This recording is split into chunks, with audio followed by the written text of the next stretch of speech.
So we lost again. Hello there.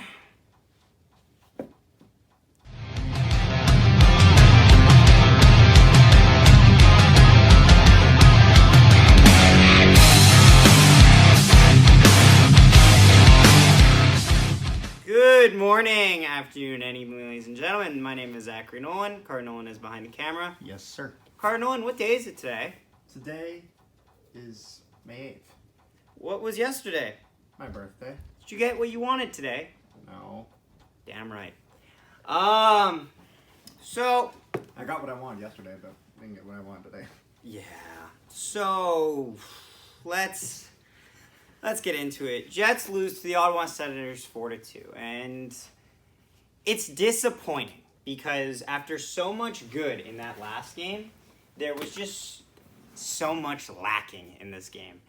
And I will say this, though. The Ottawa Senators are not a team, like, as far as worst teams in the divisions go, I'm not even sure if Ottawa's last, actually. Vancouver might be behind them mostly because of games played, but Ottawa's not as bad as their reputation is. And to put this into perspective, they were like 7-1-2 going into this game in the last like 10 or something. So, and also too, they've just said from like the beginning of the season where they were like, yeah, we'll have some veteran guys taking charge and helping these youngsters out. By the end of the season, they're just like, we do not need you to help the youngsters move. We have the youngsters to move the youngsters.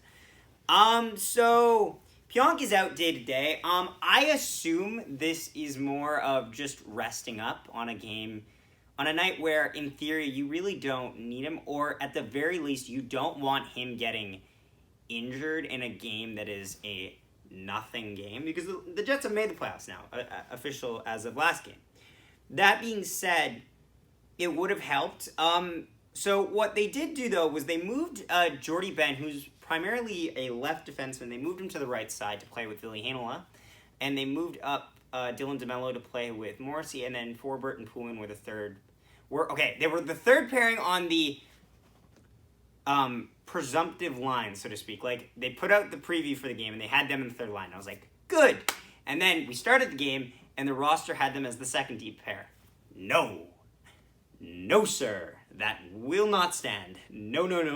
You do not put Forbert and Poulin on the second pair. You put them on the third pair. I don't care how much Heinola had a bit of struggles tonight, and even though the fact that Forbert did get an assist, it was a secondary assist, meaning anyone could have passed that to Wheeler to make that great pass to Scheifele. We'll get to that later. But at the same time, no. In a perfect world, your lines are Morrissey, Pionk, Heinola, DeMello, Forbert, Ben? Maybe? It's a thought. If we're assuming that Stanley's not in the mix, which I still would argue he should be. Hellebuck is in net. Why? Yeah. Why? And you know what? This is, though. And this is not... He doesn't need to play this.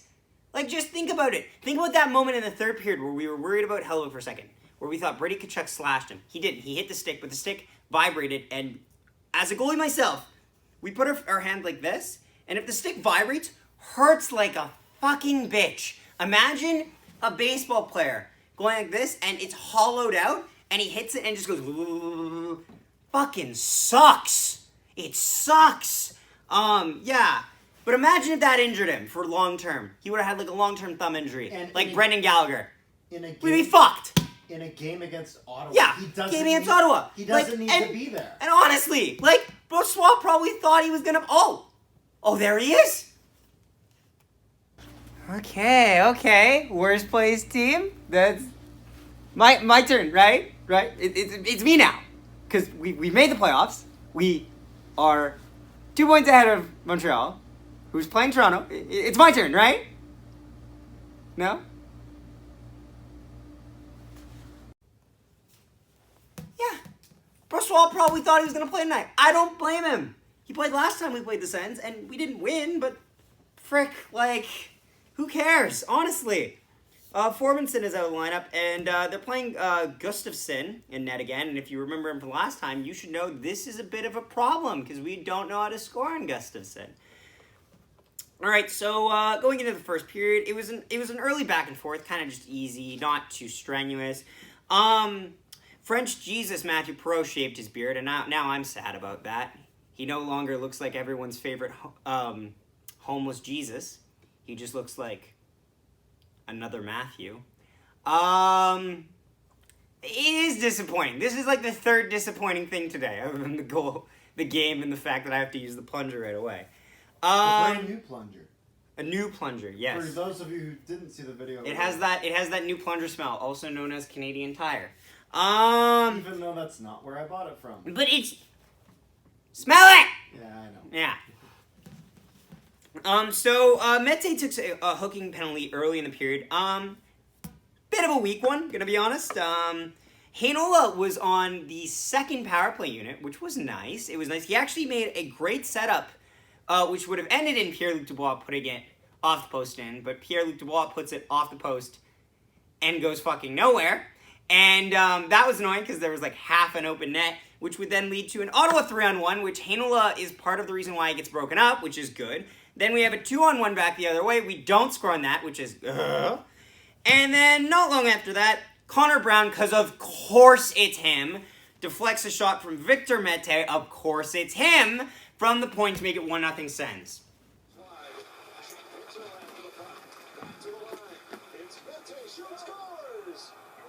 Victor Mete with a shot, and Connor Brown on the way in may have got a piece of it, but Ottawa's on the board first. How many times have we seen this in hockey? I mean, the Winnipeg Jets all over the Ottawa Senators here early. They do everything but score.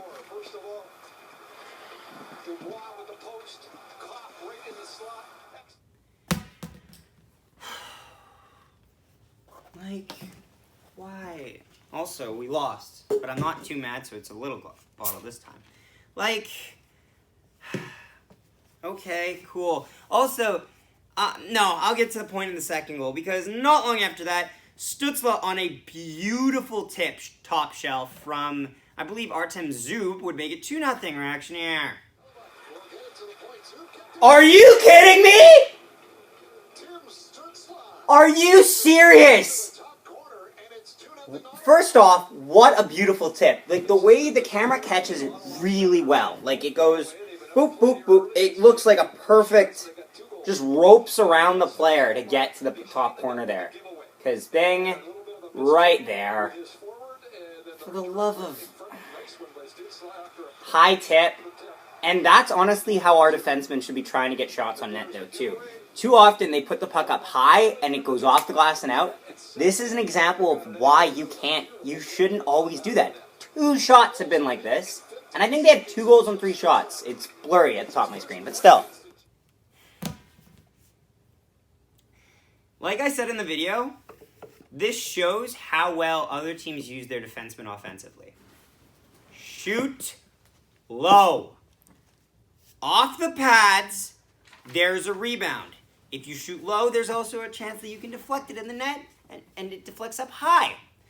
What is harder? When you shoot high, why is it harder? Because, well, for one, it means that a lot of I'm just going to go out on a limb here and say a player's body is wider than their 2 legs. Unless you're some type of Frankenstein's monster of a creature, your body is thicker than your 2 legs, which most noticeably has a hole in it! Right there! For where the puck can go. Also, if you miss the net on a shot that's down low, it could bounce off the back wall or go up, or you could maybe get a stick on it or something. Maybe it hits the boards, but it bounces back into play in a way. It happens a lot, mostly on Connor Hellebuck. But if you shoot it up high and wide, right off the glass and out. How many times do we shoot high from the points and nothing happens? And also, too, if there's a shot that the player actually gets a deflection on up high, at least a good to fair chance it's a high sticking, no goal. Yeah. That's also how you kill your forwards, by shooting the puck high. Yeah, We've seen yeah, enough players go yeah. down. Brian Little's still on LTIR. You've seen it. Yeah, it just happens. It just happens there. Yeah, so don't do it as much. And those are 2 goals from the Sens on 3 shots right there. So okay.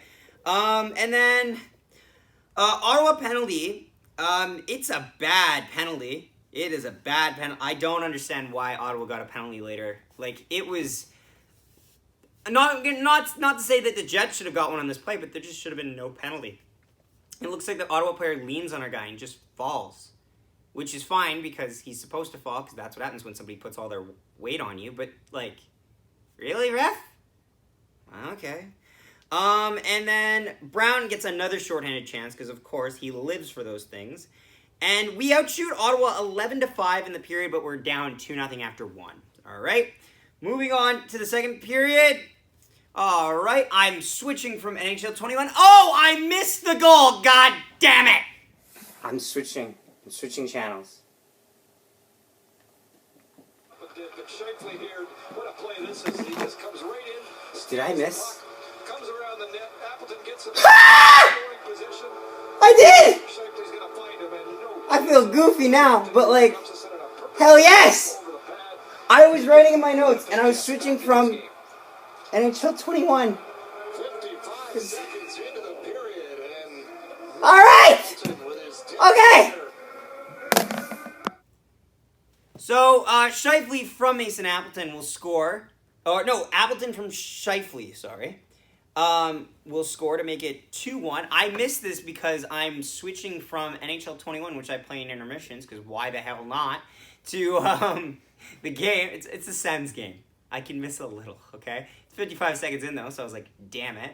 And because I forgot, I listened to the radio in the breaks, intermissions, so but the radio is behind by about 30 seconds or so, it feels like.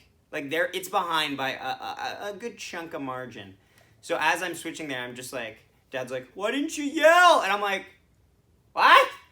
And I'm like, oh. But anyway, yeah. I like how you don't yell when he thinks there's something yeah, wrong with you. yeah. What a weird thing. In most places, it would be like, shut up. It's like the opposite of a noise like, complaint. It's a silent worry. Wheels blocks a stinger later in the period. We get more chances again. There's a rush chance. And then Kyle Connor gets alone in front with under like a minute left and tries to go short side on Philip Gustafson, which was like, dude, just around. Come on. So yeah, it's 2-1 after 2.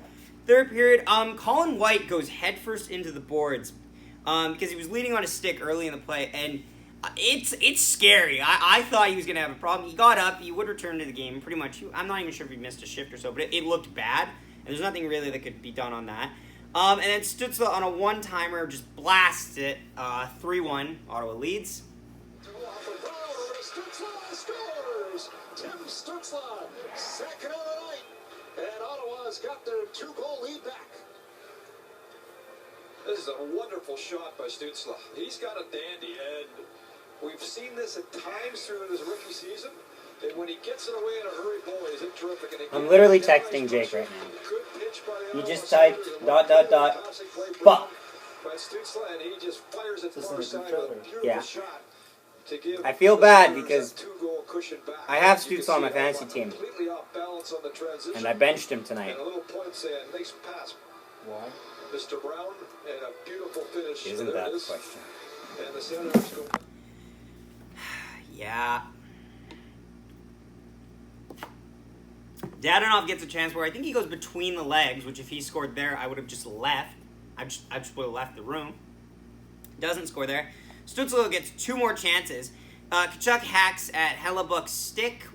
I've covered this already. And then, oh boy. Nope. Carter, can you hand me that bottle for a second there? Just throw it to me, please. Just toss it. Oh, we're not doing that. Oh no! Quick, ref! Call Appleton! Oh, he's a miracle! He's okay! He's okay, everyone! Oh, we were worried there for 3 milliseconds. Woo! be averted disaster. So Tkachuk goes, Tkachuk dives. I have no, there's no argument here for me. He dives. Like, watch the replay. Tkachuk just throws his head back like it's goddamn whiplash. Like, and then falls. And then the camera, which does the nicest thing, they do close-ups of Appleton in the penalty box just talking it out. Well, I say talking. Chatting it up with Brady Tkachuk on the bench. And for anyone who's not sure what was said, I'll do it for you. I pretend I'm Mason Appleton. Pussy! Fucking pussy! Fucking pussy! And he goes like, oh, okay, alright. Fucking pussy! That was it. Yeah, he's like, which apparently is his way of saying, I have thick head, that won't hurt me.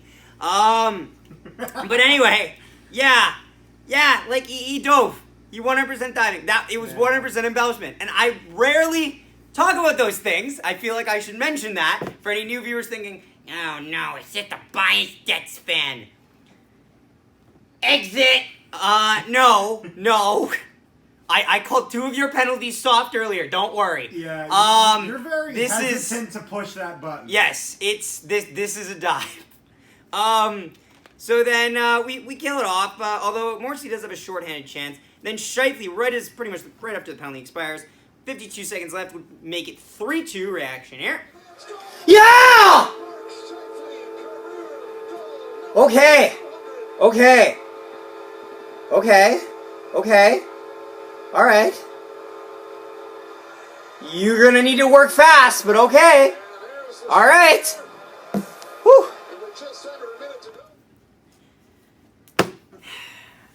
And then, this is an interesting one. So we have a timeout, then we pull our goalie. Stützle will get a tripping penalty on Stützle. I don't know how to feel about this penalty, because here's the thing. Does Stützle trip over Stützle's stick? Maybe. Does Stützle do a pirouette with hang time before he lands? Yeah, like, Stützle's stick is like this. He goes for a land like he misses it, and he puts his stick like this. And then Stützle goes, whee! Like, you could have inserted like a goofy sound effect as he just goes over it, like,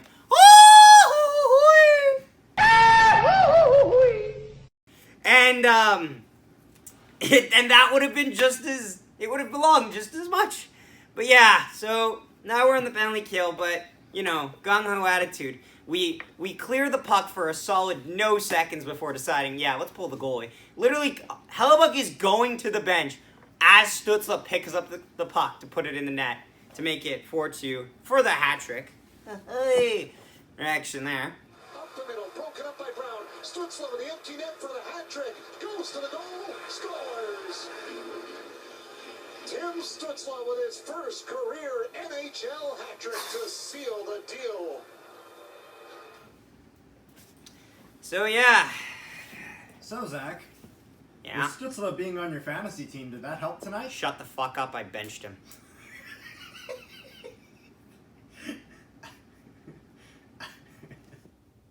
Benched him. Oh dear. I benched him. Ugh. Do we need the Stützle bench now? No, honestly. No, we don't. I fucking wish Paul Maurice had as much regrets for benching players as I fucking did. Because then we'd have a lot more fucking equality in playing our goaltenders. And I'm not saying he's fucking Brossois starting. No, he's not. But he's not a fucking forget about him in the bench type goaltender either. We leave those guys for like fucking Louis Domingue and Curtis McElhinney. Actually, McElhinney's okay. Louis Domingue, though, I fully stand by that statement. Tell me I'm wrong. The year that fucking Tampa won like 62 games, you know when they lost? Louis Domingue. That's when they lost games. Sorry to all the Louis Domingue fans out there. All of his family. I did not know this was where I would go, but honestly, when you lose to Ottawa, you just become a venomous fucking snake sometimes. So, 3 stars. I don't know. I don't like this. I just don't like it. Because the first line looked pretty... Like, the first line just struggled to me. They looked okay, actually, in the early periods. We'll get there. First, it's 3 stars first. Okay. Well, actually, you know what? Fine, yeah. Sometimes you do the Michael Ward first. Michael Ward for worst Jet. This is hard. This is just hard. It's either worst Jet or worst play of the game, okay? Because in some of these, it's just one play that you look at and you're like, come on, why couldn't you? And I guess if I'm going to look at one play, PLD, you can't miss that open of a net. If we score there, we score on the power play. Heinola gets a point, which he fucking deserved. Because he had a rough night through not a lot of fault of his own. If you score there, we score on the power play, and then we set the tone here. Because then we would have had all those shots in the first period, and we would have gotten results behind them. So PLD will get Mike Award for tonight. You know what? But, like, again, sometimes it's just... It's all it takes is one bad play sometimes to get in the wrong spot for you. So, you know... 3 stars. Honorable mention will be... I guess I'll give honorable mention to I don't want to. Honorable mention will be Heinola. He did struggle, he did, but he didn't look badly out of place on the power play unit. And when he did struggle, where he had that turnover, that puck on him, he was able to not take a penalty when he was fighting back for the puck and win the puck battle and get the puck back up ice. So there's things like this, just the little things that he's doing very well, and that should help him going in the future. So honorable mention will be Ville Heinola. 3rd star. I don't know. I guess Adam Lowry. Like, he had a couple chances. Would have liked to see him bury one, but, you know, it is what it is. 2nd star would be Mark Scheifele, because for as much as the first line struggled, he had a couple really good chances that seemed somewhat organic. Both those goals were through very good decision-making by him, and Blake Wheeler, but mostly him. And 1st star, I would say Mason Appleton, because that was not a fucking penalty. But more importantly, he scored the first goal, and he was in the right place. And I can't stress this enough, how important it was seeing Mason Appleton play in that spot to score that first goal. How many times do you just fucking wish our forward stood there? But no, they stand on the wall. They stand on the boards. No, stand there, because that's where goals come from. Fuck! Anyway, but yeah, I think that's pretty much it. Thanks for watching. So a couple of announcements first off. We've started our Bad Batch series for Star Wars, so if you're a big Star Wars fan, go check those out. Go ahead and leave a like on those. Also leave a like on this video, especially if you enjoyed it. Yep. Even if you didn't, just go leave a like for shits and giggles, because, you know, that's just nice. It was it was our birthdays a couple days ago, so why not? Yeah. Yeah, we're gonna milk that cow for at least another week. Yep. Don't forget to subscribe if you are new, because we're trying to hit 400 subscribers pretty much maybe by, like, the end of next week, because we're actually really close, which is, again, amazing. We are doing... Yes. You were going to talk about that guy? Yes, so also, so I have done, because Carter does not have enough free time that I have, which is mostly because my life is boring! See? Yeah, you work. You're responsible. Good boy. I work. Yeah, you work, you edit these videos, you good boy. Yeah. I didn't even I had the Hellebuck sitting next to me, but I never used it, which I feel like is kind of fair, to be honest. Which feels like how we use this game, honestly. Anyway, but, yeah, so me, along with Peg City Hockey and Hot Garbage Sports, have started a podcast. Like an actual podcast. Like, not like what we call this, like, our channel's called No One Hockey Podcast, where it's not really a podcast. It's like, hey, just check this shit out with some guy's last name Nolan. Yeah. But no, we actually do it. So the first video dropped on Peg City Hockey. And on YouTube Spotify. channel. Yes, and on Spotify. At Prairie Puck Podcast. I think I nailed that. I hope I nailed that. Pretty sure it is, though. Yeah. And then the 2nd episode will go on Hot Garbage Sports, and the 3rd episode will go here, and we'll just kind of alternate around.